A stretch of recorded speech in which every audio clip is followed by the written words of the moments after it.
फिर एक दिन यूं हुआ कि अयान गायब हो गया। कहाँ, मुझे नहीं पता। रिजवान साहब लाइल्म, ऑफिस में कोई इत्तला नहीं। रिजवान साहब ने उससे भरे लहजे में मुझे फ़ोन किया और बोले, तुम उसके सबसे करीबी दोस्त हो, यकीनन तुम्हें पता होगा कि मेरा बेटा कहाँ है। मुझे सीधी तरीके से बताओ कि मेरा बेटा कहाँ है, वरना मुझसे बुरा कोई ना होगा। आपसे बुरा तो कोई है भी नहीं, मैं सोच रहा था।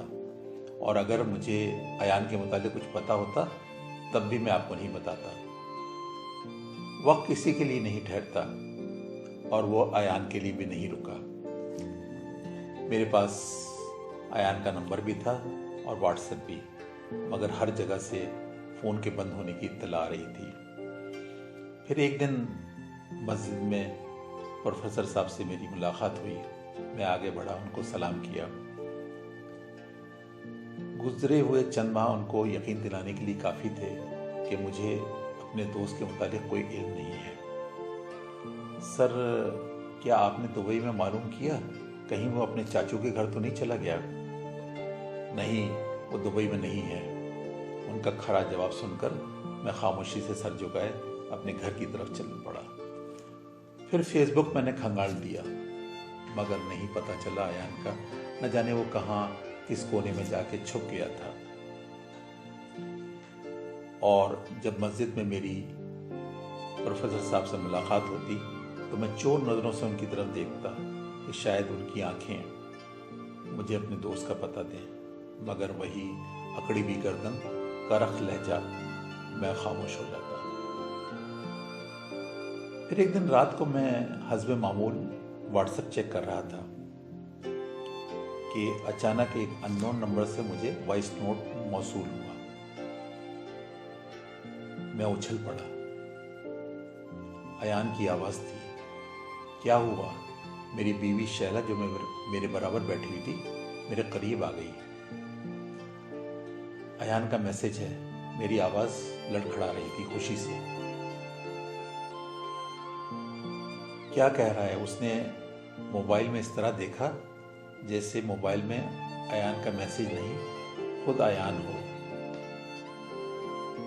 मैं कल कराची आ रहा हूँ। कल रिजवान हाउस में दादा के पोते हसन के एजाज में इशाइया है। तुम्हारा और भाभी का इंतजार रहेगा। शैला मुझसे ना जाने क्या क्या सवाल कर रही थी, मगर जिसे खुद कुछ ना पता हो वो क्या बताए। मैं उल्टे सीधे जवाबात उसे दे रहा था और सोच रहा था कि ये अचानक दादा का पोता और फिर रिजवान साहब, मेरे समझ में कुछ नहीं आ रहा था। मैंने सोने की बहुत कोशिश करी उस रात, लेकिन मेरी आंखें बंद ना हुई, क्योंकि मुझे अपने यार के दीदार की तड़प थी। दूसरे दिन हम रिजवान हाउस पहुंचे तो रिजवान हाउस रंग नूर में नहाया हुआ था। प्रोफेसर साहब के चेहरे पे खुशी न सिर्फ झलक रही थी, बल्कि उनकी एक एक अदा से जाहिर हो रही थी। वो अपने पोते हसन को कंधे पे बिठाए इधर से उधर घूम रहे थे। कभी उसके नरम गुलाबी सुर्ख गालों को चूम लेते तो कभी उसका हाथ पकड़कर मेहमानों से तारुफ करवाते, ये मेरा तोतू हसन है। और फिर उन्होंने मुझे और शैला को देखते हुए अजीब अंदाज में वेलकम किया।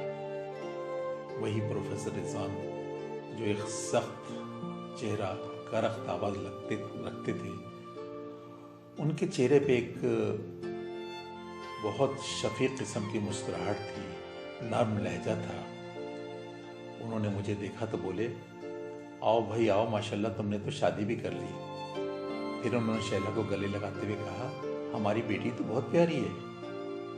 और शैला ने मेरी जानिब ऐसी नज़रों से देखा जैसे कह रही हो, आप अपने दोस्त के वालिद के मुतालिक तो बिल्कुल गलत बताते थे।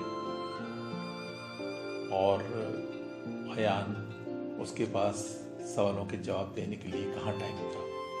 वो तो तकरीब में ऐसे फिर रहा था जैसे उसका वलीमा हो और वो दूल्हा। और फिर एक दुल्हन की आमद हुई। प्रोफेसर साहब ने मुझसे कहा, ये मेरी बेटी मारुख है और आयान की दुल्हन। मुझे झटके पे झटके लग रहे थे और सबसे बड़ा झटका मुझे उस वक्त लगा जब सामने से गुजरते हुए एक शख्स को उन्होंने गले लगाते हुए कहा, अरे गुल्लू, आज तेरी बेटी की शादी नहीं, तेरे बेटे आयान का वलीमा है। आयान ने मेरी तरफ देखा और बोला, ये चाचू हैं, मारुख के वालिद। मगर मैंने कुछ पूछना चाहा। जज्बों की सच्चाई ऐसे ही अपना लोहा मनवाती है, उसने कहा और दोबारा मेहमानों की तरफ चला गया। जब उसको फुर्सत मिली तो उसने अपनी दास्तान कुछ ऐसे सुनाई। बाबा जानी की सख्त तबीयत, अना, खुददारी, जिद मेरे आड़े आ रही थी। वो किसी सूरत तैयार नहीं थे मेरी और मारुख की शादी करने के लिए। फिर हमने एक प्लान तरतीब दिया और मैं चुपके से इंग्लैंड चला गया। मारुख की तो तालीम ही इंग्लैंड की थी। मारुख के वालिद मेरी शादी के लिए तैयार थे, मगर उनका सिर्फ एक ही कहना था कि पहले भाईजान को राजी कर लो। दोनों तरफ टूटे हुए ब्रिज थे, समंदर पार करना नामुमकिन था।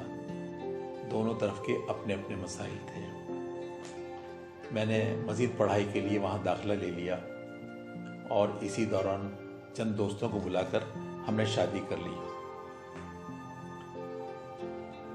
और फिर हमारी जिंदगी को मजीद खुशगवार बनाने के लिए हस्सान हमारी जिंदगी में दाखिल हुआ। रिश्तों को अजियत देने के लिए मैंने वक्त के निश्तर का सहारा लिया। अरसे दराज के बाद बाबा जानी को फोन करा तो वो बोले, मैंने मोहब्बतों में अजियत सहने की आदत डाल ली है और तुम्हारी माँ को भी समझाता हूँ कि वो घर में आयान आयान की आवाजें ना दे। मैं उनको फोन करता था और वो फोन ड्रॉप कर देते थे। फिर एक दिन मारुख ने नन्हे हस्सान को वीडियो कॉल मिला दी। दूसरी तरफ दादा का गर्म खून था। वो उसे एक टिकटिकी बांधे देख रहे थे और फिर हमने एक दिन देखा कि दादा की आंखों में नमी है। फिर एक दिन उन्होंने खुद फोन किया। इस दौरान हम नन्हे हस्सान को बहुत कुछ याद करवा चुके थे, छोटे छोटे जुमले। वो दादू बड़े प्यार से बोलता था।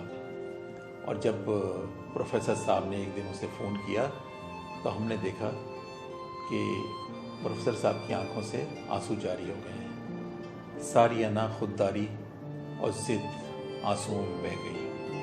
अब वो रोज़ पोते से बातें करते और मैं और मारुख बराबर बैठ के दादा और पोते का खेल देखा करते।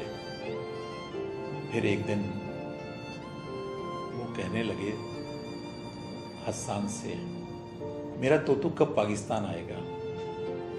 और फिर उस दिन मारुख ने उनसे बात करी, ढेरों बातें, घंटों बातें, और मुझसे कहने लगे कि बेटा, मैं तो समझता था कि मेरे पास इल्म का ख़जाना है और मैं बहुत बड़ा आलिम हूँ। मुझे नहीं पता था बड़ों से भी गलती होती है। मैं तो सारे आदम की औलाद को ख़ता का पुतला समझता था। नहीं बाबा जानी, आप हक पे थे। अगर आप सच्चे ना होते, हक पे ना होते तो मैं इतनी तालीम कैसे हासिल करता। अच्छा आप ऐसा करें, चाचू से बात करें दुबई में। मैं कराची आने की तैयारी करता हूँ। हाँ, उस नालायक से बोलो कि वो भी अपनी फैमिली के हमरा जल्दी कराची आने की तैयारी करे। और फिर मैंने सामने से गुजरते हुए प्रोफेसर रिजवान को देखा, जिन्होंने कंधे पे हस्सान को बिठाया हुआ था और हस्सान उनके गिने चुने बालों से शायद खेल रहा था या फिर उन सख्त और कीना परवर बालों को निकालने की कोशिश कर रहा था जिनकी किसी को ज़रूरत नहीं होती। अगर आपको ये हमारी वीडियो अच्छी लगी तो इसे लाइक करें, सब्सक्राइब करें और शेयर करें। Thank you.